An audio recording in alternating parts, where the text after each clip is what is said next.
नमस्कार, मैं हूं हेमेंद्र शर्मा और आप देख रहे हैं एमपी राउंडअप। मध्य प्रदेश के खरगोन जिले में एक चयनित शिक्षक 35 साल के राकेश पाटीदार ने जहर खाकर आत्महत्या कर ली। पाटीदार ने अपने 8 साल के बच्चे को भी जहर पिलाया, लेकिन वो फिलहाल इंदौर के एक प्राइवेट हॉस्पिटल में क्रिटिकल कंडीशन में एडमिट है। पाटीदार के घर वाले सुसाइड के पीछे के कारणों के बारे में फिलहाल कुछ भी कहने से इनकार कर रहे हैं। पुलिस को भी दूसरी तरफ सुसाइड के कारण के बारे में कुछ भी नहीं मालूम है। पुलिस का कहना है कि कोई सुसाइड नोट रिकवर नहीं हुआ है और पेरेंट्स का और घर वालों का अभी स्टेटमेंट रिकॉर्ड नहीं किया गया है। मध्य प्रदेश में हजारों चयनित शिक्षक अपनी अपॉइंटमेंट का वेट कर रहे हैं। राकेश पाटीदार भी उनमें से एक थे और जो मध्य प्रदेश सरकार ने शिक्षकों के चयन के लिए एग्जाम करवाया, उसमें वो पूरे मध्य प्रदेश में 5वें नंबर पर आए थे। उनके जो नजदीकी लोग हैं वो कहते हैं कि अपॉइंटमेंट ना मिलने की वजह से वो पिछले कुछ समय से लगातार डिप्रेशन में चल रहे थे। पिछले कुछ समय से चयनित शिक्षक अपना अपॉइंटमेंट पाने के लिए लगातार संघर्ष कर रहे हैं। कई दफा उन्होंने प्रदर्शन भी किए हैं। पिछले 18 अगस्त को भोपाल में भारतीय जनता पार्टी ऑफिस के सामने हजारों की तादाद में चयनित शिक्षक इकट्ठा हुए, जिसमें राकेश पाटीदार भी एक थे। राकेश पाटीदार अकेले चयनित शिक्षक सुसाइड करने वाले नहीं हैं। अभी तक 3 लोगों ने सुसाइड किया है। एक उज्जैन में सुसाइड हुआ है, दूसरा सुसाइड धार में हुआ है और तीसरा सुसाइड राकेश पाटीदार का खरगोन में हुआ है। तो क्या इन सभी लोगों के सुसाइड को रोका जा सकता था? कौन है इसके लिए जिम्मेवार? सरकार की कोई जवाबदारी है या नहीं है? हमारे साथ इस समय मौजूद हैं एक चयनित शिक्षिका जो अपना नाम नहीं बताना चाहती हैं, क्योंकि पिछली बार जब ये लोग भोपाल आए थे तो सरकार ने न केवल इनको लाठियों से पीटा बल्कि इनके ऊपर केस भी थोप दिए। मैडम, सबसे पहले तो ये बताइए कि ये जो सुसाइड हुआ है इसके लिए किसको जिम्मेवार मानती हैं आप? सर, यदि देखा जाए तो जिम्मेदारी कहीं ना कहीं डायरेक्ट इनडायरेक्टली सरकार की है, जिसके लिए हम 3 साल पहले से जिम्मेदार हैं, रिस्पॉन्सिबल हैं। उन्होंने हमें आज तक नहीं दिया है। हम तरस रहे हैं, हम उनके आगे भीख मांग रहे हैं। हमने हाथ जोड़ लिया है, हमने उठक बैठक लगा ली कि हमसे गलती क्या हुई। क्या हमने मध्य प्रदेश में जन्म लेके गलती कर दिया है या फिर हमने एग्जाम देके या शिक्षक बनने के लिए हमने गलती कर लिया है? 3 लोगों ने अभी तक आत्महत्या कर ली है, लेकिन 75 लोग मर गए हैं। अभी कोरोना काल में भी बहुत सारे चयनित शिक्षक अब आप मरे हैं। ये सोचिए, यदि इन्हीं 75 लोगों के घर वालों को, यदि इन 75 लोगों को नौकरी मिली होती तो उनके घर वालों को कहीं न कहीं थोड़ी राहत तो होती कि हमारे घर वाले जो थे, जो भी एक्सपायर हुए हैं, वो कम से कम कहीं नौकरी में थे, या सरकार की जो भी नीति रही होती कि सरकारी नौकरी में रहते हुए इनको ये अनुदान दिया जाता है। जब आप भोपाल में इकट्ठा हुए थे 18 अगस्त को, तो पुलिस ने लाठीचार्ज करके आपको यहाँ से धकेल दिया। जी सर। आपके ऊपर केसेस भी डाले गए। FIR हुई थी। सरकार का ये रवैये को कैसे देखती हैं आप कि अगर अपना हक मांगो, अधिकार मांगो तो लाठियां और केसेस मिल रहे हैं, अधिकार दिया नहीं जा रहा है, हक दिया नहीं जा रहा है? देखिए, हम लोग राखी लेकर के गए थे, यूं कि हमारे सामने हमारे मामा जी जो है मुख्यमंत्री जी, उनकी छवि बहुत अच्छी है।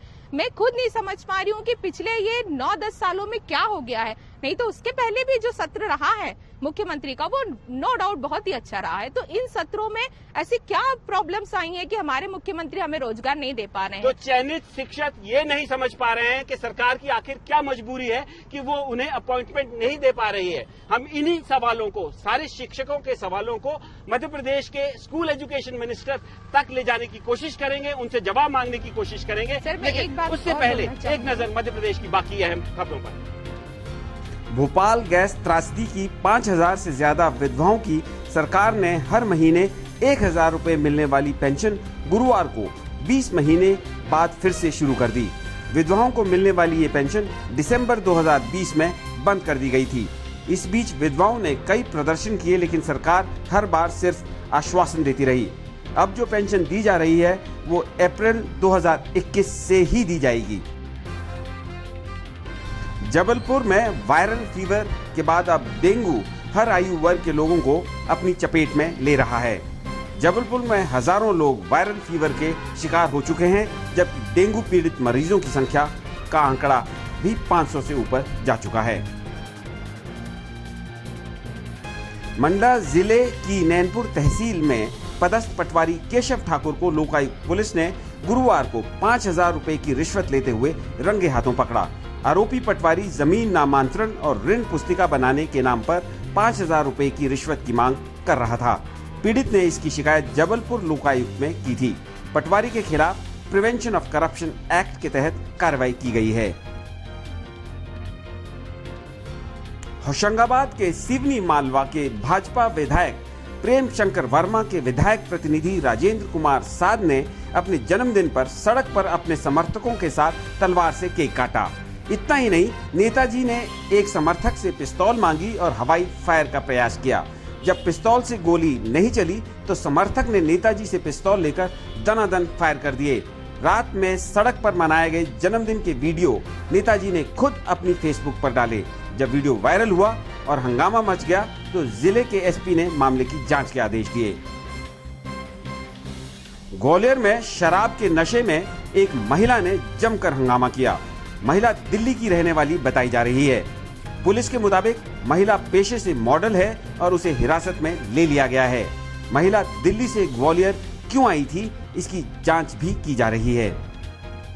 और अब बारी मध्य प्रदेश के चयनित शिक्षकों की। हम इस समय मौजूद हैं मध्य प्रदेश के स्कूली शिक्षा मंत्री इंदर सिंह परमार के बंगले के बाहर। मंत्री जी बंगले के अंदर हैं, लेकिन चयनित शिक्षकों के ऊपर बात करने के लिए उनके पास समय नहीं है। हमने उनसे पूछा, बात करने की कोशिश की, ये भी बताया कि मध्य प्रदेश में चयनित शिक्षक सुसाइड कर रहे हैं, आफ्टर ऑल इसके लिए कौन जिम्मेवार है, लेकिन मंत्री जी के पास समय नहीं है। लेकिन हमारे सवाल अभी भी यथावत हैं। सबसे पहले, जो लोग सुसाइड कर रहे हैं, राकेश पाटीदार ने सुसाइड किया है, धार में सुसाइड हुआ है, उज्जैन में चयनित शिक्षक ने सुसाइड किया है, इसके लिए कौन जिम्मेवार है?